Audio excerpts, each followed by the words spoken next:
Mission 2027 के लिए कांग्रेस ने बदली रणनीति। समाजवादी पार्टी के भरोसे नहीं, कांग्रेस पार्टी अपने दम पर खड़े होने का बनाया प्लान। उत्तर प्रदेश विधानसभा चुनाव में भले ही अभी 2 साल से ज्यादा का वक्त बाकी हो, लेकिन सियासी बिसात अभी से बिछाई जाने लगी है। यूपी उपचुनाव नतीजे आने के बाद से कांग्रेस मिशन 2027 के लिए नई रणनीति के साथ उतरने का मन बनाया है। सपा से गठबंधन के भरोसे बैठे रहने के बजाय कांग्रेस अपने दम पर खड़े होने को बेताब है।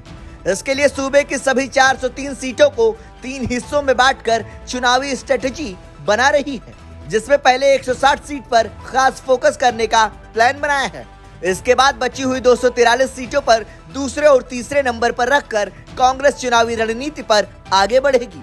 यूपी कांग्रेस के संगठन महासचिव अनिल यादव ने कहा, लोकसभा चुनाव के बाद से कांग्रेस ने 2027 के विधानसभा चुनाव की तैयारी शुरू कर दी है। कांग्रेस यूपी की 160 सीटों पर पहले फोकस करने की रणनीति बना रही है। सूबे के हर जिले में कम से कम 2 सीटों पर कांग्रेस 2027 का विधानसभा चुनाव लड़ेगी। इस संबंध में यूपी के 13 जिलों में बैठक हो चुकी है। देवीपाटन मंडल से जिला स्तर पर बैठक का दौर फिर से शुरू कर विधानसभा सीटों का चयन करने जा रहे हैं। सिर्फ गठबंधन के भरोसे नहीं बैठे रहेंगे। संगठन महासचिव अनिल यादव कहते हैं, सपा के साथ मिलकर 2024 का लोकसभा चुनाव लड़े थे और अभी भी हमारा गठबंधन है, लेकिन सिर्फ गठबंधन के भरोसे नहीं बैठे रहना चाहते। सीटों के चयन के साथ साथ संगठन को भी मजबूत करने की कवायद है। ऐसे में 160 सीटों पर चयन पार्टी नेताओं के सलाह मशविरा करने के लिए ही जिला स्तर बैठकें कर रहे हैं। इसके अलावा पिछले 5 विधानसभा चुनाव में मिले कांग्रेस के वोट का भी आकलन कर रहे हैं और अन्य दलों को मिले मत का आकलन भी किया जा रहा है। दरअसल उत्तर प्रदेश में कांग्रेस का मुख्य फोकस दलित, ओबीसी और मुस्लिम बहुल विधानसभा सीटों पर चुनाव लड़ने का है।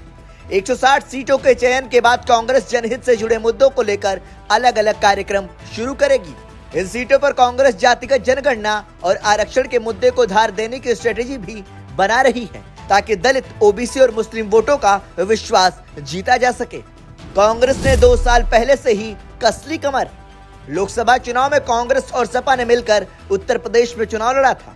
समाजवादी पार्टी और कांग्रेस की सियासी केमिस्ट्री हिट रही थी और 80 लोकसभा सीटों में से दोनों ने 43 सीटों पर जीत दर्ज की थी। समाजवादी पार्टी को 37 जबकि कांग्रेस को 6 सीटें मिली थी। वहीं यूपी की 9 सीटों पर हुए उपचुनाव में कांग्रेस को सपा ने 2 सीटों का ऑफर किया था, जबकि कांग्रेस 5 सीटें मांग रही थी। गाजियाबाद और खैर सीट कांग्रेस ने अपने लिए मुफीद न मानते हुए उपचुनाव से दूरी बना ली थी।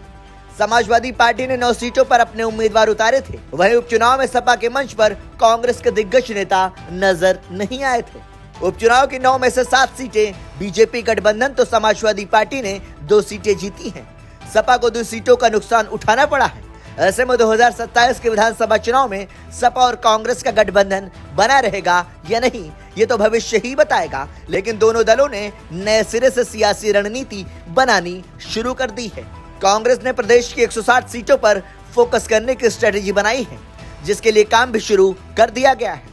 कांग्रेस इस बात को जानती है कि अगर विधानसभा चुनाव की तैयारी अभी से शुरू नहीं की गई तो फिर 2024 के लोकसभा चुनाव की तरह ही समाजवादी पार्टी की शर्तों पर गठबंधन करना होगा। इसीलिए 2 साल पहले से ही कांग्रेस ने पूरी तरह कमर कस लिया है। ब्यूरो रिपोर्ट, संदेश वाहक।